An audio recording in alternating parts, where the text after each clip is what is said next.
साहेबांकडे पहिला गेलो आम्ही 4 लोकांना घेऊन, नंतर हे ब्रिज बनणार की नाही बनणार शहानिशा सर्व केली.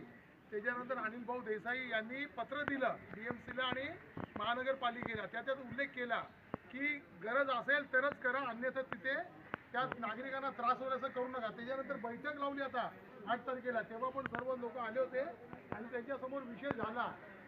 असू दे, पण साहेब ज्या गोष्टी अडथळे जे आहेत ते सगळे नोंद करताना याची तुम्ही नोंद करा. अडर्स पॉईंट जसं DMC मॅडम मला म्हणाली आहे की साहेब जर रस्ता रद्द करायचा असेल तर आम्हाला पण काही गोष्टी लिहाव्या लागतील, तर तुमच्यावर विश्वास ठेवतो. त्याच्यासाठी घरांची नोंदणी, घरांची तुम्ही मोजमाप करताना बाजूचं मोजमाप करा, पुढे जाऊन RCF बिरसेफ सर्व करा. RCFची जागा सगळ्या गोष्टी ज्या गोष्टी करायच्या सर्व करा, पण आमच्याकडनं करून त्यांचं सोडून द्या असं नाही. सगळं पूर्ण आमच्या. आज मी साहेबांचा रिस्पेक्ट करून आज आम्ही ऐकलोय, आम्हाला जरा सहकार्य करा.